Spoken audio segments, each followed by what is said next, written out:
Bienvenue dans la Minute Success. Certains comportements que nous adoptons sciemment ou même inconsciemment peuvent avoir une incidence sur nos relations commerciales et donc nos résultats et notre réputation. En fait, nous sommes envers les autres le miroir de ce que nous sommes vis-à-vis de nous-mêmes. Alors, quel miroir renvoie-t-on aux autres? Et finalement, comment nous traitons-nous? Bonjour, je suis Charlène, fondatrice de Concept Success, un cabinet de conseil en stratégie et développement commercial pour accompagner les chefs d'entreprise, indépendants, managers et commerciaux à performer dans leur business. Dans notre capsule du jour, nous allons parler de la manière de traiter son client. Pour aborder ce sujet, nous allons déjà définir les rôles de chacun. Alors, d'un côté, nous avons le client, qui est créateur de richesse économique, puisqu'il achète le produit ou le service de l'entreprise et donc crée de la valeur pour cette activité.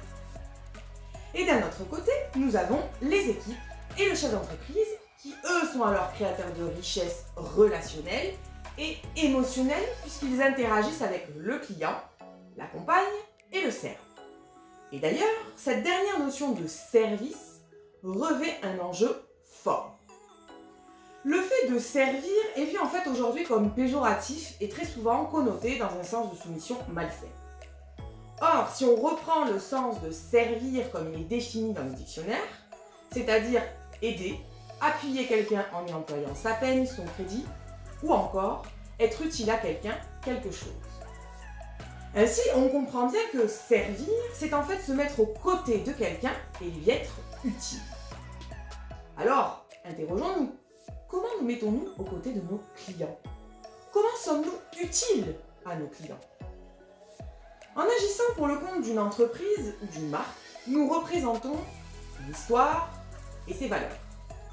Si on intègre le fait que le client est la source de richesse économique, comme je le disais tout à l'heure, et que l'entreprise est la source de richesse relationnelle et émotionnelle, nous comprenons que traiter son client revient à mettre en avant comment nous traitons nos équipes, notre entreprise.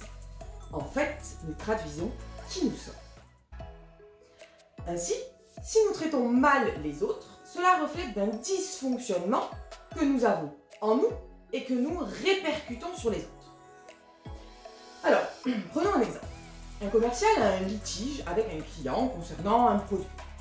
Le commercial ne répond plus au téléphone, ni aux sollicitations du client. Et lorsqu'il croise son client par hasard, il change immédiatement de sujet. C'est une mésaventure que l'on a tous pu vivre au moins une fois avec un commercial. Si on analyse la situation, on comprend très rapidement que ce commercial a sans doute un problème dans la gestion des conflits.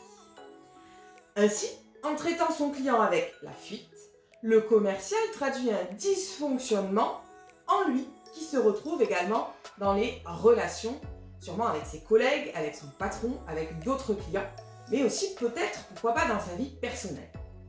Intéressant, non? En tant que chef d'entreprise, en tant que commercial, manager ou indépendant, il paraît nécessaire de mener une introspective et de s'interroger sur la manière dont nous traitons nos clients et nos collaborateurs, mais surtout ce que cela reflète de soi et de son entreprise.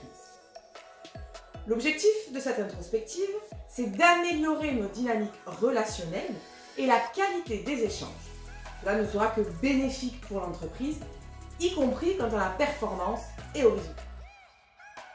Merci pour votre attention à la Minute Success du jour. Vous pouvez vous abonner à notre chaîne YouTube en bas à gauche, rester informé de nos actualités en activant la cloche et cliquez sur le pouce bleu si la capsule vous a plu. A très bientôt dans la Minute Success.